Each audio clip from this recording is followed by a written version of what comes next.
കാതുകുത്തിനിടാനുള്ള ഉടുപ്പും ഓർണമെന്റ്സും കൂടെ തന്നെ കൊച്ചിന്റെ വാപ്പ കാതുകുത്താൻ വാങ്ങിച്ച കമ്മലും കൂടെ ഗിഫ്റ്റ് കിട്ടിയ കമ്മലുകളും കൂടി ഞാൻ ഒരു പെട്ടിയിലെടുത്ത് വെച്ചിട്ടുണ്ട് കേട്ടോ.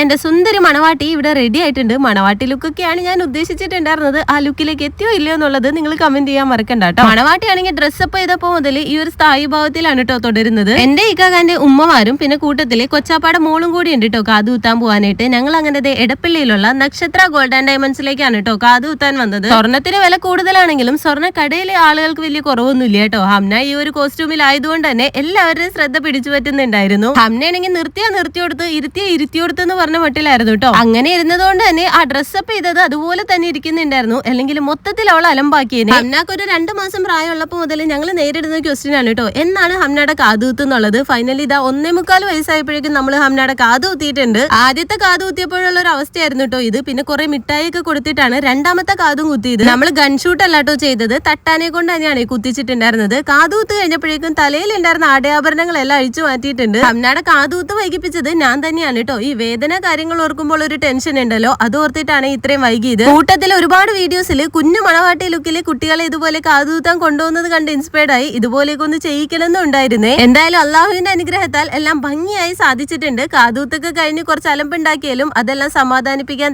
കണ്ണാടിയിൽ കമ്മലൊക്കെ ഞങ്ങൾ കാണിച്ചു കൊടുത്ത്. ഹംനയുടെ ഡ്രസ്സിന് ആ മെറ്റീരിയൽ എടുത്ത് സ്റ്റിച്ച് ചെയ്തതാണ് കേട്ടോ. ഓർണമെന്റ്സ് ഞാൻ റെന്റിന് എടുത്തതാണ്. കാതുകുത്തിന്റെ ആദ്യത്തെ ആ കരച്ചിൽ ഭാഗങ്ങളെല്ലാം കഴിഞ്ഞപ്പോൾ ഞാൻ വീണ്ടും ഒന്നും കൂടി ഡ്രസ്സപ്പ് ചെയ്യിച്ചു കേട്ടോ. കാരണം കാത് കുത്തിയിട്ട് ഒരു ഫോട്ടോയും കൂടി എടുക്കണമല്ലോ. അയാസ് ആണെങ്കിൽ ഹംനയുടെ ആദ്യത്തെ കാതുകുത്തിൽ അവളുടെ കരച്ചിൽ കണ്ടിട്ട് ആകെ പാനിക് ആയിട്ട് നിൽക്കായിരുന്നു കേട്ടോ. പിന്നെ ഉമ്മിച്ചി വീട്ടിൽ നിന്ന് വന്നപ്പോ കുറച്ച് ലഡു ഒക്കെ കൊണ്ടുവന്നിട്ടുണ്ടായിരുന്നു. കടയിലെ തിരക്ക് കണ്ടിട്ട് ആളുകളുടെ എണ്ണത്തിൽ നമ്മൾ കൊണ്ടുവന്ന ലഡു തികയില്ല എന്ന് കണ്ടപ്പോ നമ്മൾ കാതുകുത്താനിരുന്ന ആ ഭാഗത്ത് മാത്രം ഇരുന്ന കുറച്ച് പേർക്ക് മാത്രമാണ് കേട്ടോ ലഡു കൊടുക്കാൻ പറ്റിയത്. ഒരു ഭാഗത്ത് ലഡു കൊടുക്കുന്ന സമയം കൊണ്ട് എന്റെ പെണ്ണിനെ ഞാൻ മണവാട്ടി ലുക്കിലേക്ക് വീണ്ടും കൊണ്ടുവന്നിട്ടുണ്ട്. കാതുകുത്ത് കഴിഞ്ഞപ്പോഴേക്കും കുറെ അധികം മിഠായിയൊക്കെ കിട്ടിയതുകൊണ്ട് തിരിച്ചിറങ്ങാനായിട്ട് വലിയ ബുദ്ധിമുട്ടൊന്നും ഉണ്ടായിരുന്നില്ല കേട്ടോ. നടന്നു തന്നെയാണ് പുള്ളിക്കാരി എന്റെ കൂടെ പോകുന്നത്. കാതുകുത്തിന്റെ ഹൈലൈറ്റ് പാർട്ട് ഇതാണ് കേട്ടോ. വീട്ടിലെത്തിയപ്പോഴേക്കും ഹംനയുടെ ലുക്ക് ഇതായിട്ടുണ്ടായിരുന്നു. ഹംനയുടെ മേത്തുണ്ടായിരുന്ന സർവ്വ സാധനങ്ങളും എന്റെ കയ്യിലുണ്ട്. ആ ആടയാഭരണങ്ങൾ കഴിച്ചപ്പോഴാണ് കൊച്ചിനൊരു ആശ്വാസമായതും ബാക്ക് ടു പഴയ ഹംനയിലേക്ക് എത്തിയതും. അപ്പൊ വീഡിയോ ഇഷ്ടമായാലും ചാനൽ സബ്സ്ക്രൈബ് ചെയ്യാൻ മറക്കണ്ട. നമുക്ക് അടുത്ത വീഡിയോ കാണാം. ടാറ്റാ.